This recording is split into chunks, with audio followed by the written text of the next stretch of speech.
Criminal law continued. As we have said, the next step in a criminal proceeding depends on the seriousness of the crime committed. As we said, criminal law has established three different categories of criminal offense: treason, and then felony, and thirdly, the misdemeanor or the less serious offense. As a general rule, after probable cause has been determined, in a misdemeanor case, a trial date is set. Felony cases present a more complicated scenario. Formal charges of the criminal offense, often referred to as criminal charges, must be written out and submitted to the court.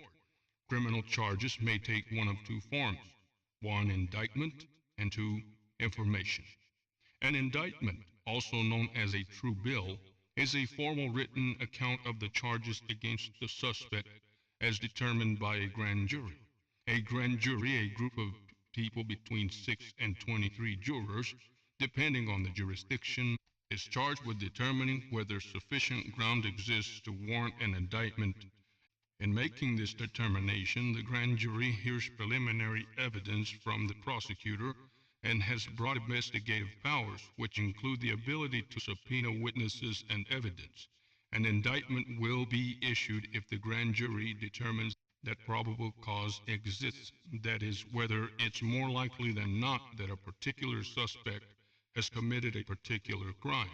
An information, on the other hand, is a formal written description of the charges submitted by a prosecutor rather than a grand jury. Defendants may be charged in different ways according to their degree of participation in a crime. A person who actually commits a crime, either through his or her own actions or by directing or compelling another person, is often referred to as a principal. Anyone who knowingly and voluntarily helps another person commit a crime is known as an accomplice. A person involved in the commission of a crime without actually being present during the crime may be charged as an accessory. For example, someone who drives a getaway car during a robbery is an accomplice, while someone who knows about the robbery but does not inform the police is an accessory. Both accomplices and accessories may be charged with helping or encouraging a principal in the commission of a crime. Legally, such help or encouragement is known as aiding and abetting. Note that the crime need not have been successfully committed in order for charges to be brought against principals, accomplices, or accessories. Defendants can be charged for actions taken with the intent to commit a crime, even if unforeseen obstacles or events prevent the crime from being committed. Such actions are commonly referred to as an attempt to commit a crime or an attempted crime. Defendants may also be charged with conspiracy, an agreement between two or more people to commit a crime. Whether the criminal act in question is a misdemeanor or a felony, or whether the crime was actually committed does not matter. The simple agreement to commit a crime is a punishable act. To convict defendants on charges of conspiracy, however, a prosecutor must prove that the parties have committed at least one overt act. An overt act is an example of conduct above and beyond the agreement itself, such as driving a car to the victim's house, buying a gun, or concealing a knife. Submission of an indictment or information is typically followed by an arraignment, a process in which the defendants are called before the court to hear the charges against them and to make their pleas. An indictment or information may contain separate counts, that is, two or more charges of separate offenses. After hearing the charges, the defendant must submit one of three basic types of plea: not guilty, a denial of the charges; guilty, an admission of the crime; nolo contendere, a no contest, which essentially is the same as a plea of guilty in a criminal case, except that it cannot be used as evidence against a defendant later in a civil suit. Of course, if the person refuses to be under statute law, he may object to the entire proceeding. When a defendant pleads guilty or nolo contendere, the court typically passes sentence, which constitutes the punishment imposed upon a convicted criminal. When a defendant pleads not guilty, the case must go to trial. Criminal sentences typically consist of imprisonment, fine, forfeiture of property, or any combination of these individual penalties. Depending on the court's jurisdiction, Cases involving extremely serious felonies may allow a sentence of execution, commonly referred to as capital punishment or the death penalty. Crimes punishable by death are known as capital crimes. Defendants sentenced to prison for a specific period of time may be eligible for release after serving only a portion of the sentence. Early release is known as parole. Parole can require compliance with certain conditions such as prohibition against possessing firearms or leaving the jurisdiction without the permission of a special law enforcement agent known as a parole officer. The parole officer supervises the person on parole, a parolee, making sure he or she follows the rules required for release, including staying off drugs and attending regular progress meetings with the officer, including payments, of course. Defendants found guilty on two or more separate counts may be required to serve consecutive sentences, separate terms of imprisonment for each crime. The terms are to run one after the other without a break. On the other hand, concurrent sentences run at the same time, so that 10-year sentences run concurrently will add up only to 10 years in jail. Whereas if they were consecutive, it would be 30 years in jail. If circumstances warrant leniency, as for example in the case of a young or first-time offender, the court may substitute a less severe punishment than the one required by law. Such substitution is known as a commutation of sentence. Instead of imprisonment, the court might impose probation, a type of punishment that allows a convicted criminal to live and work in the community under strict supervision by a law enforcement agent known as a probation officer. Convicted criminals may also be sentenced to a specific term of probation set to begin after the completion of a prison term. In order to avoid the time and trouble of a trial, however, attorneys for the prosecution and the defense may attempt to work out a compromise, known as a plea bargain. Such compromises involve the defendant receiving a lighter sentence in exchange for a plea guilty to a lesser offense. If a crime action proceeds to trial, the burden rests on the prosecution to prove guilt beyond a reasonable doubt, the highest degree of proof required by law. Through evidence and argument, the prosecution must fairly and logically persuade the jury, or in the case of a bench trial, the judge, that the defendant actually committed the crime as charged. In some cases, the defense will present arguments and evidence that completely discredit the prosecution's case. Note that beyond a reasonable doubt does not mean beyond all doubt, but rather beyond all but the most abstract doubt. The truth can never be known, so there's always room for doubt. Doesn't fall under the mantle of reasonable doubt. In other cases, the defense may manage only to introduce reasonable doubt concerning the seriousness of a criminal charge. In such cases, the jury may find a defendant guilty of a lesser included offense, a less serious offense that includes by definition within the crime for which defendant has been charged. For example, the most serious charge of bringing about the death of another person, first-degree murder, contains within its definition all the elements of less serious crimes of killing. Those less serious elements include second-degree murder or voluntary manslaughter and sometimes involuntary manslaughter. Categories of criminal offenses. Felonies and misdemeanors are generally grouped into three categories. 1. Crimes against property. 2. Crimes against the person. 3. Crimes against morality. Crimes against property are criminal acts involving money, goods, and real estate belonging to someone else. They're generally considered less serious crimes than crimes against the person, which are criminal offenses involving direct personal contact with the victim. Crimes against morality include violations of principles of right and wrong conduct. Each category of criminal offense may be further organized according to levels of seriousness known as degrees of crime. The degree of a crime is usually defined by the jeopardy to the victim and the sentence imposed upon conviction. The most common crimes against property include the following. 1. Arson, the willful and malicious burning of a building or other structure. Number 2, bribery, giving something of value specifically with the intent of influencing an action or decision of a public official, witness, juror, or other person acting in a public or official capacity. Number 3, burglary, The offense of entering a building or a home, often but not exclusively by force, with a specific intent to commit a felony such as theft or murder. Number 4, embezzlement. Embezzlement is unauthorized conversion of money or other kinds of property with which the property's rightful owner has entrusted a person. Conversion means depriving an owner of property without the owner's permission and without just cause. It is stealing.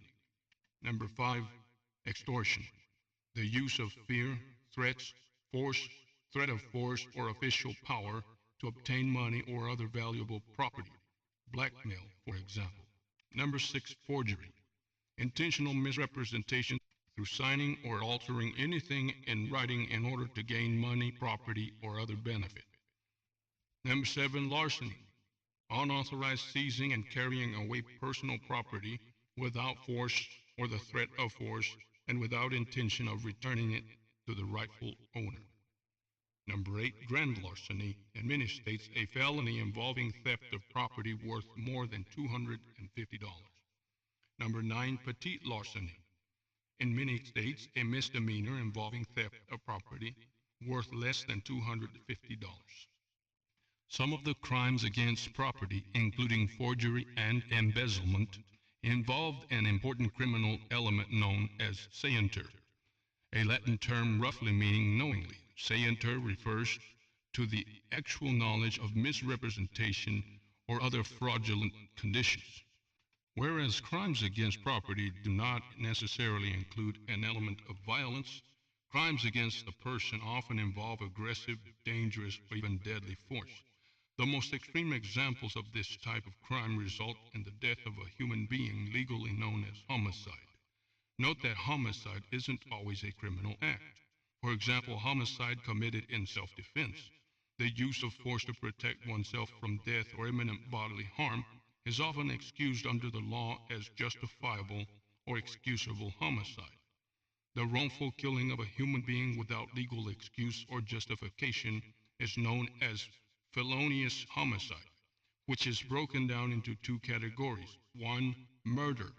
Murder is the intentional killing of another human being with malice aforethought. And 2, then you have the act of killing that has been planned out beforehand or premeditated. It is legally described as first-degree murder. The modestly less serious crime of intentionally killing a person without premeditation, but with malice aforethought, is defined as second-degree murder. Many states have determined special rules for homicides that occur during the commission of other crimes. In many states, a homicide that results from a malicious act is classified as second-degree murder. Under the felony murder rule, established in most state statutes, a homicide that occurs during the commission of a felony is regarded as first-degree murder. In many states, murder is punishable by a lengthy prison term, life imprisonment, or the death penalty. Less serious punishments are handed down for a second type of felonious homicide, known as manslaughter. In such cases, the intentional act of killing has been committed without legal excuse or justification, but without premeditation or malice aforethought. An intentional killing motivated by sudden passion or intense provocation is defined as voluntary manslaughter. By contrast, involuntary manslaughter is an unintentional act of killing that occurs in the course of an unlawful act that's neither felonious nor malicious, or in the course of performing a lawful act in a reckless or wanton manner. Other violent crimes against a person include the following. 1, assault. Assault is an act or threat of force intended to inflict harm upon a person or to convince the person of imminent physical harm. Number 2, battery.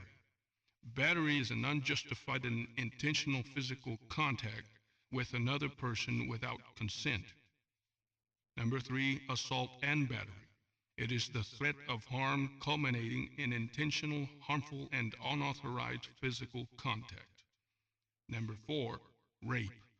Rape is sexual intercourse coerced through force or fear, or by contriving or taking advantage of circumstances in which the victim is unable to object or resist. Number 5, kidnapping. It is the unauthorized and unjustified seizure of a person and movement of that person to another location. Number 6, robbery. Robbery is the use of force or fear to take money or property from others without their consent. And crimes against morality include the following. 1. Bigamy. Bigamy is marriage to two different spouses at the same time. Number 2. Incest. It is the sexual activity between persons so closely related that marriage is legally forbidden. And number 3. Sodomy.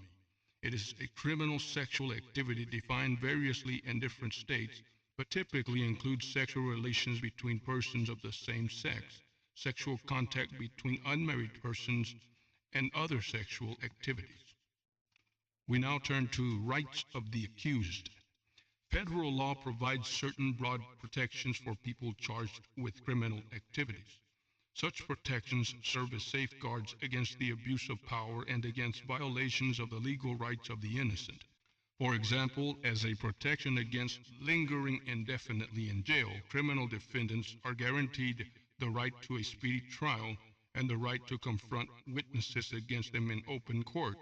And here is where a habeas corpus will be filed. One of the most well-known protections is the right to an attorney, established in the 1966 case of Miranda versus Arizona. According to the Supreme Court's ruling in this case, commonly referred to as the Miranda Rule, criminal suspects may not be questioned by law enforcement agents until they have been informed of the following legal rights.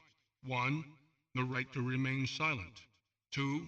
The right to know that anything they say may be used as evidence against them in court. 3. The right to have an attorney present during questioning. And 4. The right to have an attorney provided by the court if they cannot afford one on their own. The period between arrest and the time when these rights have been communicated to a suspect is known as the critical stage. Any statements made during the critical stage are considered inadmissible as evidence in court. Suspects may waive the rights guaranteed under the Miranda Rule. However, if they request an attorney, the critical stage is extended until the attorney arrives. Federal law also prohibits the random and authorized search and seizure of property belonging to suspected criminals. Before entering private property, law enforcement agents must first obtain a court order known as a search warrant, which usually requires some demonstration of probable cause. According to the exclusionary rule, evidence obtained unlawfully cannot be used in court. Criminal defendants are also protected against double jeopardy, a second prosecution for the same offense. Accordingly, anyone who has been acquitted by a judge or jury cannot be tried again on the same charges. However, if the first trial ended in a hung jury or a mistrial, there is no double jeopardy in trying the defendant a second time. Convicted criminals, meanwhile, are protected against cruel and unusual punishment. This includes torture, beating, and sentences not suited to the crime, such as life imprisonment for stealing a loaf of bread. Criminal defenses. Defendants in a criminal action are allowed to introduce evidence or arguments that defeat or excuse the charges against them. Commonly referred to as a criminal defense, such as evidence or arguments, can take a wide variety of forms. As we've already seen, an argument for self-defense may be introduced to justify a homicide. In some cases, the defendant may offer an alibi, proof of being in another location at the time the crime was committed. In others, the counsel for the defense may argue that the defendant was induced by a law enforcement officer to commit the crime, an illegal practice known as entrapment. In certain instances, counsel for the defense may argue that the defendant lacked criminal capacity, the ability to understand the criminal nature of the offense. Certain categories of people, for example, children who have not attained the age of reason, are legally presumed to lack criminal capacity. People found to be insane, that is, suffering from a permanent or temporary inability to understand the quality, nature, or criminality of their actions, are likewise exempted from guilt. The defense in such cases is referred to as insanity. The age of reason is the age at which a child is considered capable of acting responsibly. Below that age, the child is considered incapable of committing a crime because the child cannot understand the concept of crime or the consequences of behavior. Contract law. In most basic terms, a contract is a formalized agreement between two parties to perform or refrain from performing one or more particular things. The mutual consent of all parties involved in making contract is crucial for a contract to be considered legal.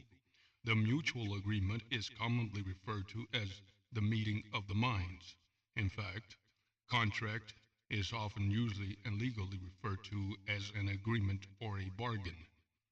Mutual consent between the parties is essential for a contract to be considered legal. Contract basics.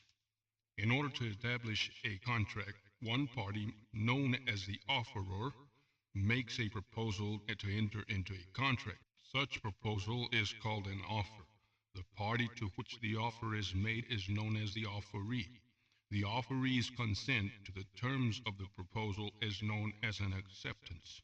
A contract is said to come into being when an acceptance is issued. In contract law, acceptance of an offer takes place when the acceptance is mailed, unless the parties have made other arrangements or a statute provides otherwise. An offeree may not always accept the offer. In many cases, the offeree proposes a different offer instead of accepting the one that was made. The new offer is known as a counter offer. The offeree may also decline the offer, a decision known in legal terms as a rejection. The offerer may also take back the offer before it's accepted, a move known legally as a revocation of offer. In order to be legally binding, a contract must include some type of consideration, something given in exchange for the action to be performed, or the promise to refrain from performing something.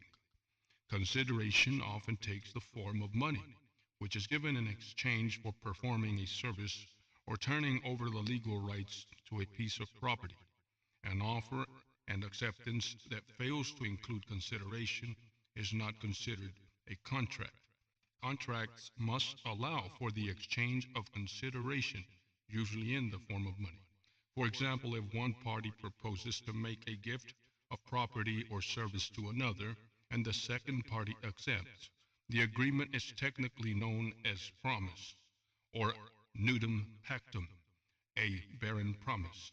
The party promising the gift of the property or service is known as the promisor, and the party to whom the promised gift is made is known as the promisee. Types of contracts. In legal practice, contracts are frequently defined and discussed using the following categories: 1. Express and implied. 2. Formal and informal. 3. Bilateral and unilateral. 4. Valid, void, and voidable. 5. Enforceable and unenforceable. 6. Executed and executory. Let us take a look at each category a little more closely. Express and implied contract. The express contract is one in which the parties clearly and deliberately state the terms of the contract either orally or in writing. An implied contract is an agreement in which the terms are not clearly spelled out and agreed upon. An implied contract may be further distinguished as a contract implied in fact and a contract implied in law. A contract implied in fact arises from the conduct of the parties involved rather than from their express statements. A person simply putting the correct fare in the coin slot of a bus enters into an implied contract with the bus driver to be taken to a destination along the bus route. A contract implied in law is imposed by a court to prevent unjust enrichment, that is, retaining money, property, or other benefits that legally belong to another. As a corrective measure, the court will impose a contract implied in law, sometimes referred to as a quasi-contract, according to which the unjustly enriched person must offer consideration to the other party as if a contract had already existed. Consideration offered after unjust enrichment is commonly referred to as a restitution. Formal and informal contract. A formal contract is usually regarded as a written document in which all terms are clearly spelled out. These terms are agreed and all parties sign the contract. Most formal contracts are written out in a validly recognized format. An informal contract, by contrast, is an agreement affirmed by all parties, but which isn't necessarily written out in a customary format. In fact, many informal contracts are oral contracts, consisting entirely of each party's oral promise. Bilateral and unilateral contracts. A bilateral contract is an agreement in which one party makes a promise in exchange for the other party's promise. The contract is known as bilateral because both sides have made promises.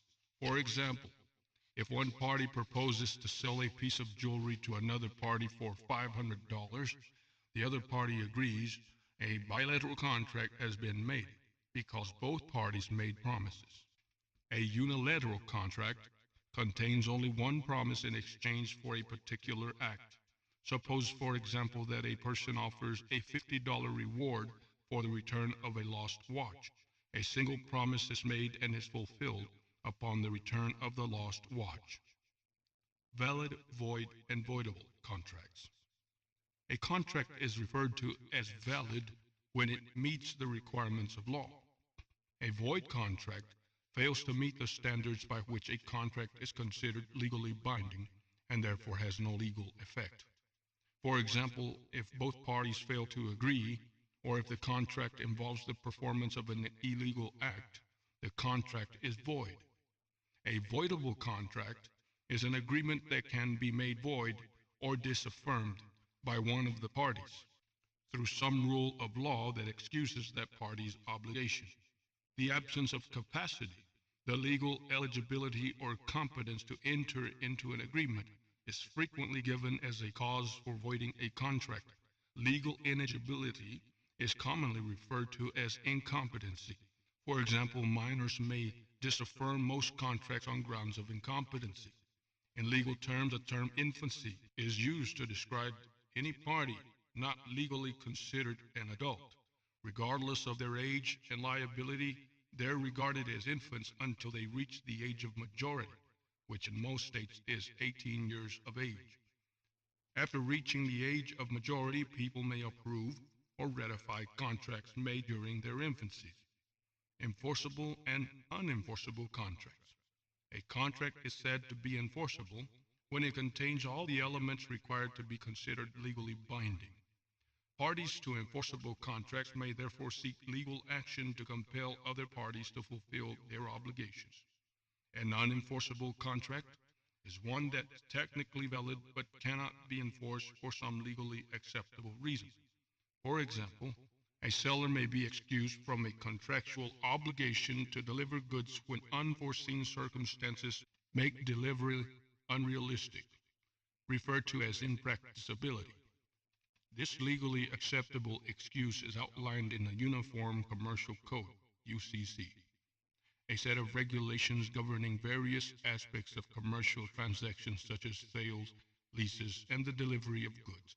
Under the UCC, or Universal Commercial Code, a seller retains the right to correct or cure a failure to deliver goods if delivery occurs within the agreed length of the contract. Then we have executed and executory contracts. Contracts that have been completely filled are said to be executed. Agreements that have been entered into either formally or informally but have not yet been fulfilled are referred to as executory contracts. Other types of contracts include 1. Option contracts, which consist of an offer together with an agreement supported by consideration to hold the offer open for a specific period of time. 2. Third-party beneficiary contracts, an agreement between two parties for goods or services that benefit a third party who has not entered into the contract. And 3. Requirement contracts, under which one party agrees to purchase its entire requirement of specific goods or services exclusively from another party for a specific period of time, and for entire output contract, under which one party agrees to sell the entire output of its products or services to the other party, and the other party agrees to purchase the entire output. There are many different kinds of options. One common type is an option to buy real estate. In such an option, a buyer, A, offers a seller, B, an amount of money to give A an option to buy the property by a certain date for a certain price. In effect, B promises not to sell the property to anyone else before the date passes and to sell the property to A for that certain price if A exercises his option before the agreed upon date. Defective contracts. A law known as the Statute of Frauds, adopted in roughly the same form in every state, requires that certain types of agreements be evidenced by some type of writing, such as a letter, memo, purchase order, or formal contract, in order to be enforceable. The statute has been established as a means of preventing fraud and reducing the opportunities for fraud. Most states require the following types of agreements to be written out and signed by all parties. Number one, contracts that require longer than 1 year to be executed. Two, promises to fulfill the debt or default of another party or of the estate of a deceased person. Number three, contracts for the sale of real property or an interest in real property. And number four, contracts for the sale of goods of $500 or above. And number five, marriage contracts. Informal varieties of any of the contracts listed above are considered void or defective, unless of course they are done under common law. Other kinds of contracts may be considered defective under certain conditions. For example, a misrepresenting about the nature of the agreement or about some part of the agreement legally referred to as a mistake may render a contract defective. In the case of a bilateral or mutual mistake, both parties admit having misunderstood crucial elements of the agreement. The contract may therefore be avoided or made void by the decision of either party. When only one party is mistaken, known as a unilateral mistake, the contract cannot be voided by the parties themselves. The case must be settled in court. If the mistaken party can prove that the contract does not reflect a true meeting of the minds, the court may grant a reformation or a restructuring of the agreement to conform to the original purpose or intention of both parties. Agreements entered into through misrepresentation or fraud are also considered defective. The defrauded party may choose to cancel the contract and return any consideration received, a legal act referred to as rescission, rescission. Alternatively, the defrauded party may choose to affirm the contract, keep the consideration, and bring suit for fraud or deceit. Defective contracts also include agreements made under duress and undue influence. The term duress refers to the use of threats or physical harm to overcome a person's free will. Undue influence refers to the misuse of a position of trust to coerce the injured party to enter into an agreement. Contracts so unfair to one party that they are said to shock the conscience of the court are referred to as unconscionable. Many courts refuse to enforce unconscionable contracts as a decision often known as repudiation. A common type of unconscionable contract is an adhesion contract, the terms of which are drawn to benefit the dominant party and cannot be negotiated by the other party. Adhesion contracts often contain boilerplate language, a standardized set of expressions, often several paragraphs long, used over and over in documents of the same type. Boilerplate language is typically transcribed from books of legal forms or stored on law office computers for use when drafting legal documents. Other types of contracts, such as insurance policies, also often contain boilerplate language. Terminating contracts.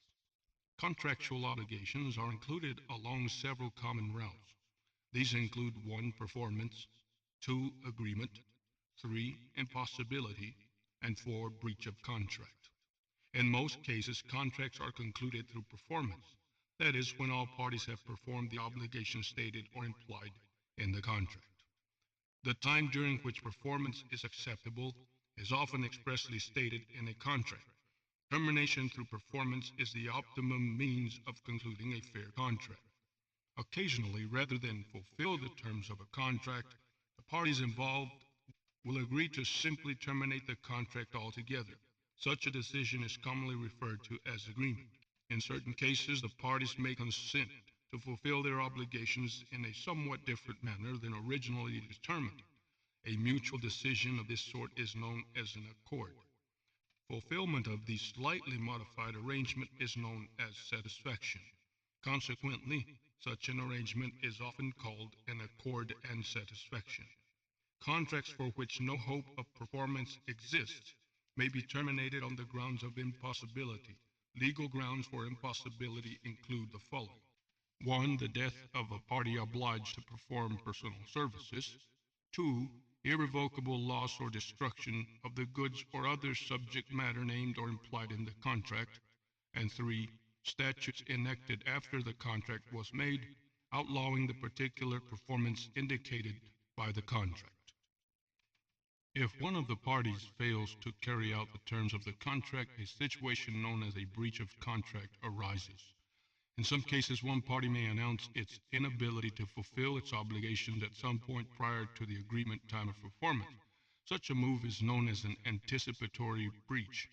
Some states allow an action to be brought against the breach party at the point of anticipatory breach, while others require the injured party to wait until the time for the performance before bringing suit. If the time allotted for performance is stated in a written contract, the court may allow additional time for its performance. If the time allotted is stated in the writing together with the phrase time is of the essence, indicating that the expressed time is crucial, failure to perform by the specified time will result in a breach of contract. If no time for performance is specified, the court will determine a fair and reasonable time for completion. The party that fails to perform typically forfeits certain legal rights or privileges guaranteed under the contract. Such forfeiture is referred to as a lapse. The party that fails to perform may also be required to pay liquidated damages, a sum of money that serves as compensation for any losses suffered by the other party under a breach of contract. The parties may agree upon the amount of liquidated damages when they enter into the contract, or it can be determined by a court in a breach of contract action. Real property law. The branch of law dealing with ownership, transfer, and rental of actual land and the various structures or natural elements attached to it is known as real property law. From the very beginning, it's important to grasp certain key concepts and terms. For example, the term real property refers to the soil and everything attached to it, including natural elements such as rocks, trees, bodies of water, and minerals, and man-made structures. A man-made structure where one or more people live is known in legal terms as a home. Real property also includes most fixtures, items of personal property, such as a furnace or an outdoor antenna, which have become part of the real property through being physically affixed to it. Real property is land and things that are attached to the land. Note that in real property law, the term land is often used interchangeably with real property. By contrast, the term property usually refers to the right to own and use real property, rather than the real property itself. Real property is also frequently referred to as real estate. The term estate, derived from Old English law, refers to both the ownership, share, or interest in the real property and to the property itself. Estates and real property are commonly grouped into two categories: one, freehold; two, leasehold. The term freehold estate refers to an interest in the land that's owned for life or forever. The term leasehold signifies that a piece of real property isn't actually owned but only rented from the landowner for a certain period of time. The time period, as well as other rights and responsibilities, is specified in a legal contract known as a lease. Ownership issues. A person who owns interest in land is typically known as a landowner. An estate may be owned by more than one person, a condition known as co-ownership.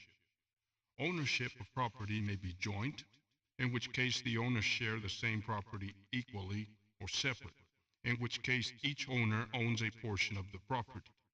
One of the most common examples of separate ownership can be seen in a condominium, a multi-unit dwelling in which residents own their individual apartments absolutely.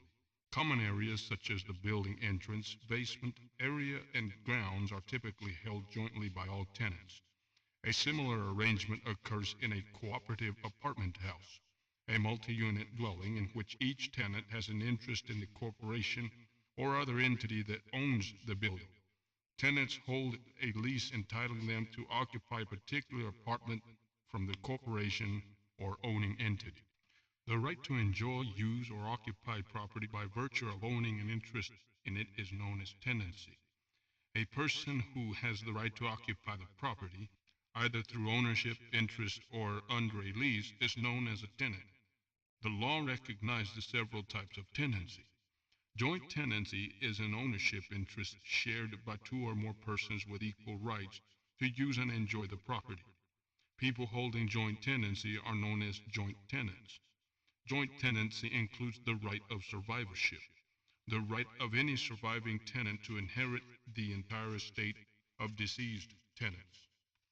Tenancy in common is an ownership interest shared by two or more persons known as tenants in common, without the right of survivorship. Accordingly, when a tenant in common dies, the estate passes to his or her heirs rather than to the other tenant or tenants in common. Tenancy by the entirety is a type of joint tenancy shared by a husband and wife simply because they are married.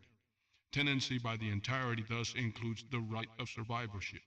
The term dower is occasionally used to describe an ownership interest acquired through marriage and retained after the death of a spouse. Through history, the fate of real property after the death of its owner has been an issue of immense importance. Accordingly, real property laws distinguish four different types of estates. 1. Simple fee estate. 2. Fee tail estate. 3. Determinable fee estate.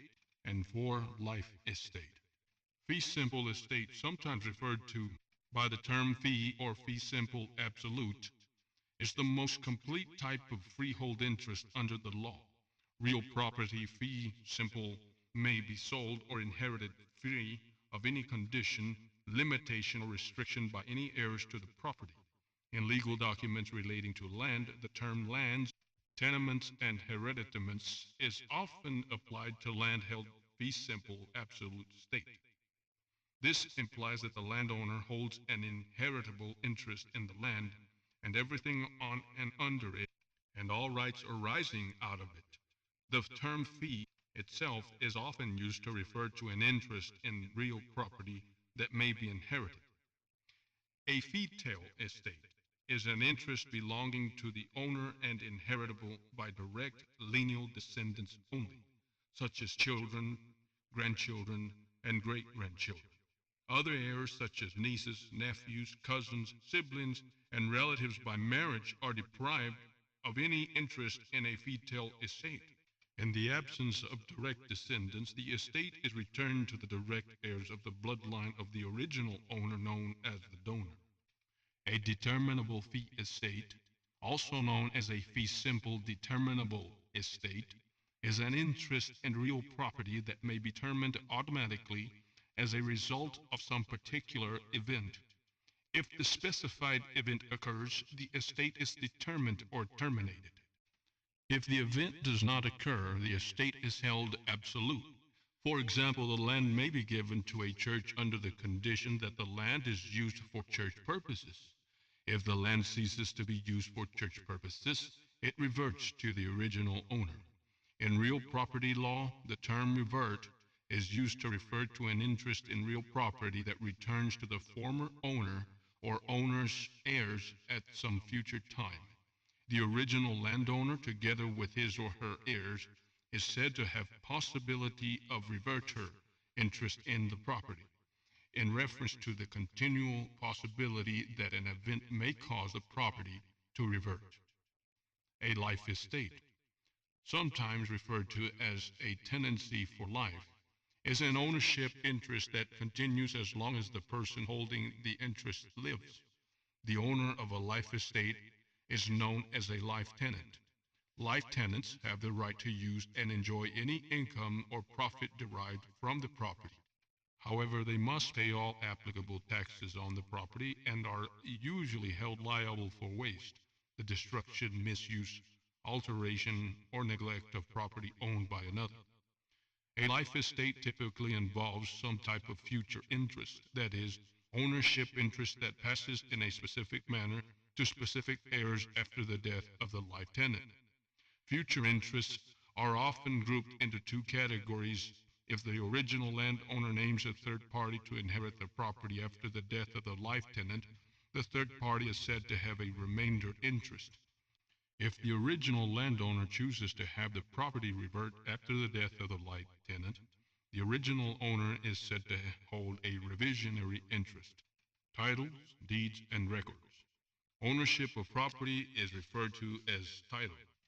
Lawyers use the verb convey to discuss transfer of title from one owner to another, and the terms conveyance and conveyancing to indicate the act of transference itself.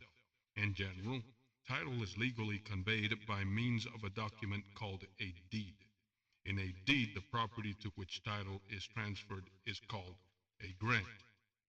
Note, possession of land patent determines actual ownership of property.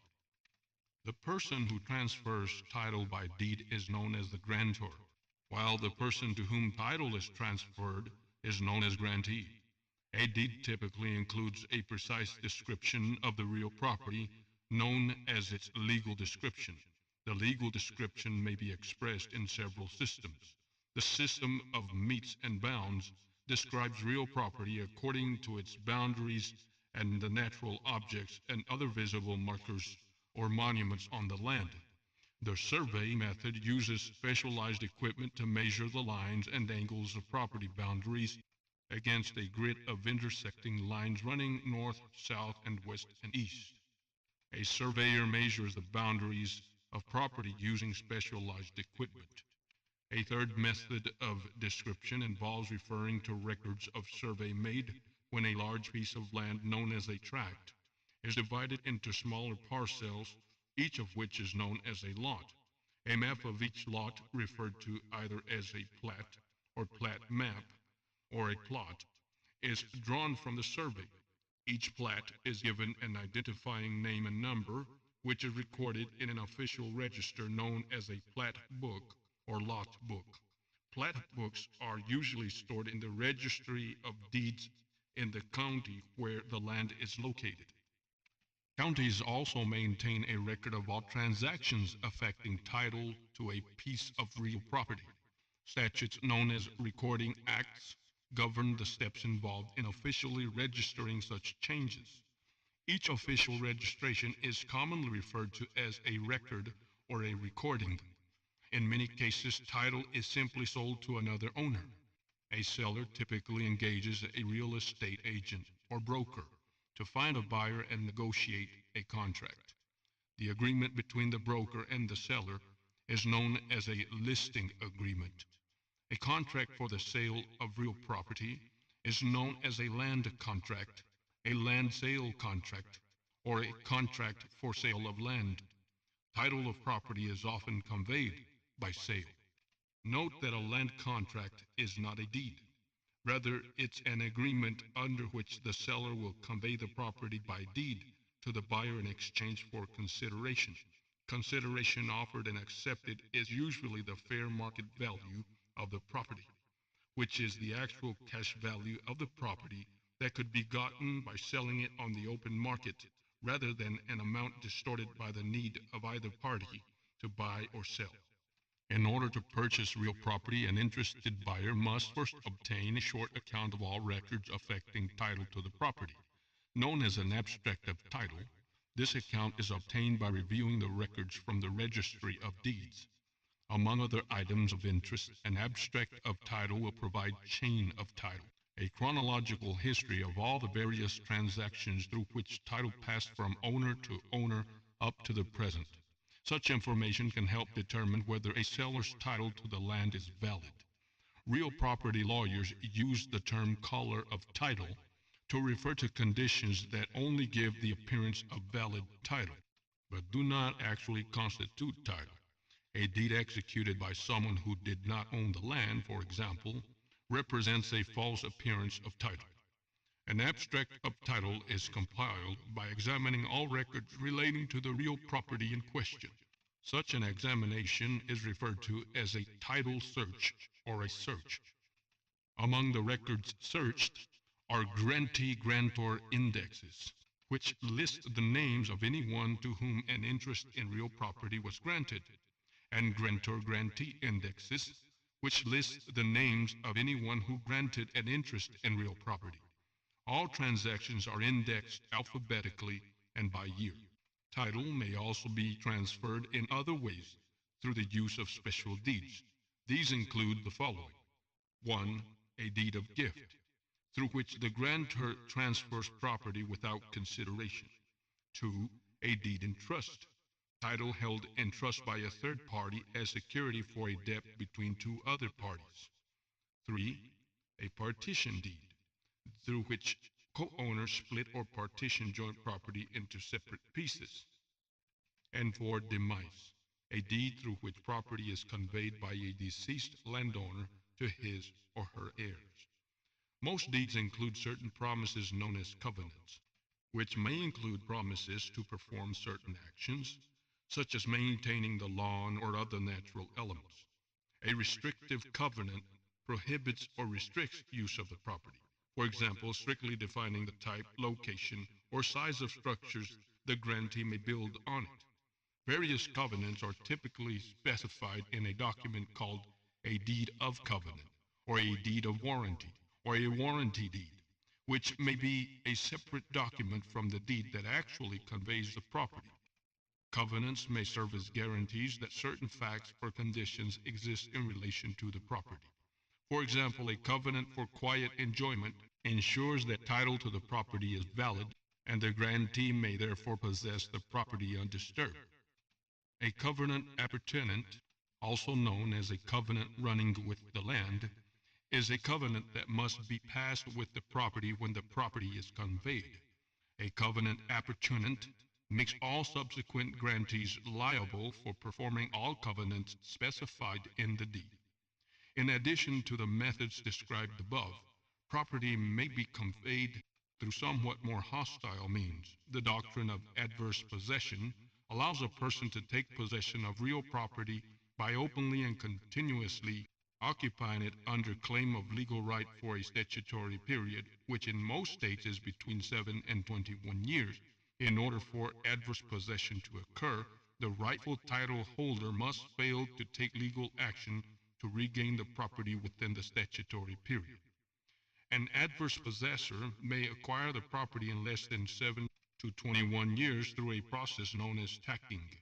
In such cases, the adverse possessor can claim continuous possession by adding together all periods of uninterrupted continuous use by previous non-owner occupiers. Such periods of non-owner occupancy must be sequential and altogether add up to the number of years defined by statute. Government agencies may take possession of private property with or without the owner's consent. Of course, this is really unlawful invasion. The government's power in this regard is known as the power of eminent domain. In return for exercise of eminent domain, however, the government must take the property for a public use and pay the owner fair market value. Of course, if the owner reverts to common law, he may eject the government from his property. Mortgages and liens. People who buy real property don't always have sufficient funds to pay for the property outright. Consequently, they must borrow the money from a lending institution, such as a bank. In return for a loan, the lender typically requires security in the form of a pledge of the property, known as the mortgage. The person who borrows money using a mortgage as pledge is known as a mortgagor. The institution that lends money and holds the mortgage as security is known as a mortgagee. Banks commonly lend money for real property purchases, holding a pledge of the property as security. A loan secured by a mortgage is known as a mortgage loan, the legal document that serves as proof of a loan for which the real property has been pledged as security is known as a mortgage note. At the time of receiving the loan, the mortgagor may purchase mortgage insurance, which pays off the mortgage loan if the mortgagor dies or becomes disabled. The mortgagee may also purchase insurance to cover any loss that may result from the mortgagor's inability to pay back the loan. The Federal Housing Administration, or FHA, is a federal government agency that encourages a sound mortgage market by insuring mortgagors who meet their standards. There are many different kinds of mortgages available today. Among the most common are 1. Fixed rate mortgages, and 2. Variable rate mortgages. The term fixed rate mortgage refers to money loaned at an interest rate that does not change throughout the entire period of the mortgage. A variable rate mortgage is a mortgage loan whereby the interest changes either every year or according to some other clearly stated period. Some mortgages are liens, which are claims on property rather than claims due property. A lien requires that all claims must be satisfied or released before the property owner can transfer title, unless the proposed new owner and the holder of the lien agree that the new owner will assume the lien together with the property. Note: not all liens are associated with mortgages. A mechanic's lien, for example, is a lien created by law in order to secure payment for work performed on the land or for materials supplied for the construction or repair of structures on the land. In the event a mortgagor fails to make appropriate payment of a mortgage loan or fails to meet a condition of the loan, the mortgagee may take legal action to assume title to the property. This type of legal action is known as foreclosure. In many cases, foreclosure is accompanied by a foreclosure decree, a legal order demanding the sale of a mortgaged property. The proceeds of the sale must then be applied directly to satisfy the debt. The sale of mortgaged property in such cases is known as a foreclosure sale. Rights and regulations. Owners of property enjoy certain rights associated with their properties. Such rights may be covenanted, such as the right of quiet enjoyment mentioned earlier in this section. Under the common law, real property owners also enjoy the rights to the airspace above the property area. Such rights are called air rights. People who own land along the banks of streams or rivers are known as riparian owners. Under the riparian rights doctrine, all riparian owners are allowed equal access to the reasonable use of water that flows past their borders. An easement, also known as a right of way, is the right to use another owner's real property for a specific purpose. The party that enjoys the easement is known as the dominant tenement. The party upon whom the easement is imposed is known as the servient tenement. The variety of easements which affect property owners either beneficially or adversely include the following. 1. Easement of access. The right of an owner of real property bordering a public road to freely pass to and from the highway. Number 2. Easement in gross. The right to use any parcel of land for personal use, typically granted to utility companies, so telephone wires or gas or water pipes can be installed across several pieces of property. And 3. Easement of light and air. The right to enjoy light and air unobstructed by structures erected on adjoining real properties. Property owners must adhere to state and local rules that define the purposes for which land may be used. Formal determination of such purposes is known as land use regulation or zoning. Of course, this cannot be applied under common law. The zoning process involves dividing a large tract of land into smaller areas or zones. Restrictions apply to each zone in relation to the type and size of structures that may be built and the type of activity that may occur on the property. For example, property in an area zoned for residences usually can't be converted into a restaurant or store. A business may be prevented from locating in a residential area by zoning laws. The agency that oversees zoning and compliance with zoning regulations is known as a zoning board. After a public hearing, the zoning board may grant an exception to a zoning law known as a variance.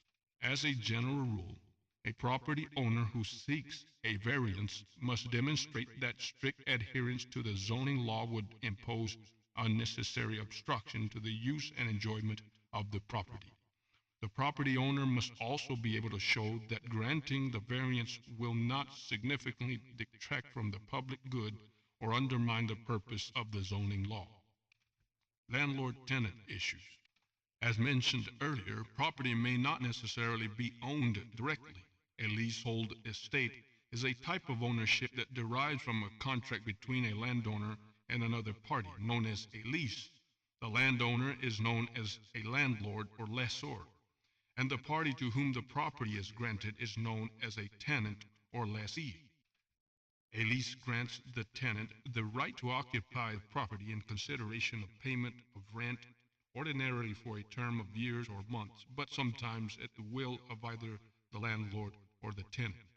Landlords may issue leases allowing various periods of tenancies, including 1. Tenancy for years, granting for a period of 1 year or a stated number of years. 2. Tenancy from month to month, which establishes a monthly rental rate but no definite term of lease. And 3. Tenancy from year to year, which establishes a yearly rental rate but no definite term of lease. Depending on circumstances, a landlord may offer a lease granting the lessee an option to purchase the property for a specified sum at the end of the term of the lease. This type of lease is known as a lease with option to purchase. A lease imposes certain obligations on a landlord. For example, the property described in the lease must be fit to live in or tenantable. In this regard, the lease itself serves as a warrant of habitability, an assurance implied by law that the leased premises are clean, sound, and equipped with functioning electricity, heat, plumbing, and water. In addition, under the Fair Housing Act, a federal law enacted in 1968, landlords are prohibited from denying housing to anyone on the basis of race, color, religion, or national origin. A landlord must ensure that the leased premises meet certain minimum requirements for habitability. Landlords enjoy certain rights as well. For example, if the tenant fails to pay rent according to the terms of the lease, the landlord may seek a lien, known as a landlord's lien. This type of lien consists of a certain claim on the tenant's personal property located on the leased premises. If the tenant fails to pay rent for an extended period or fails to perform other aspects of the lease, the landlord may take legal action to expel the tenant and terminate the lease. Legal action of this nature is known as eviction.